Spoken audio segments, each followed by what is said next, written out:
আসসালামু আলাইকুম। Hello everyone, কেমন আছেন সবাই? খুবই সুন্দর একটি ভিডিও নিয়ে চলে আসলাম। আজকে ডিম বোনা করব।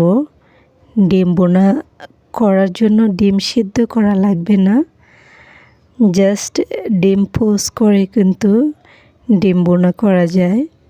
দেখতে পাচ্ছেন আমি এখানে দুটো ডিম পোচ করে নেব, আর এখানে দুটো ডিম প্রায় হয়ে গেছে। এগুলো আমি হালকা একটু পোস্ট করে নেব, যাতে কুসুমটা একটু থাকে, মানে ভাজা ভাজা না হয়। এরকম থাকলে কিন্তু কালারটাও দেখতে ভালো লাগে। আমি 4টা ডিম পোস্ট করে নেব সুন্দর করে। অনেকে তো সিদ্ধ ডিম বোনা করে খেয়েছেন, ভাজা ডিম বোনা করে খেয়েছেন ডিম পোস্ট দিয়ে। এই ডিম বোনাটা একবার খেয়ে দেখবেন, খেতে কিন্তু দারুণ লাগে। তারপর আমি এখানে পেঁয়াজ কুচি নিয়ে নিব।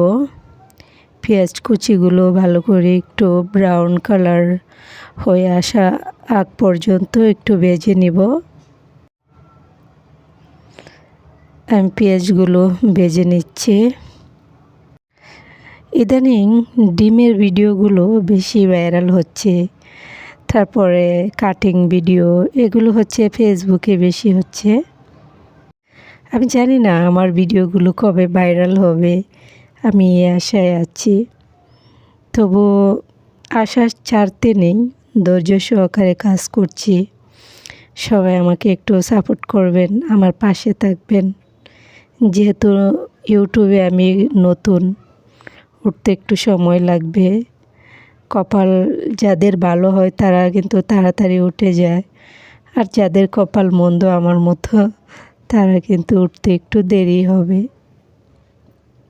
কিন্তু সফলতা একদিন না একদিন পাবো ইনশাল্লাহ। ধৈর্য সহকারে কাজ করে যাব, এটাই।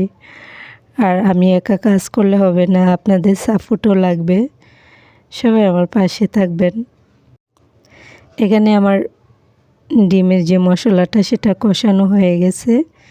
আমি ডিমগুলো দিয়ে দিব, দিয়ে একটু হালকা পানি দিয়ে সিদ্ধ করে নেব। আর এই ডিম বোনাটা কিন্তু খুবই সহজ, বেশি একটা সময় লাগে না। খুব তাড়াতাড়ি কিন্তু এই ডিম বোনাটা আপনি করে নিতে পারেন। আমি সকালবেলায় এই ডিম বোনাটা করেছি, আমার কাছে খুবই সহজ মনে হয়েছে। এখন পরিবেশনের পালা। কালারটা অনেক সুন্দর হয়েছে, যেহেতু আমি এখানে টমেটো দিয়েছি। টমেটোটা দিলে কালারটা ভালো দেখায়, খেতে কিন্তু দারুণ লাগে। ভিডিওটি আপনাদের কাছে কেমন লেগেছে প্লিজ কমেন্টে আমাকে জানিয়ে দিবেন।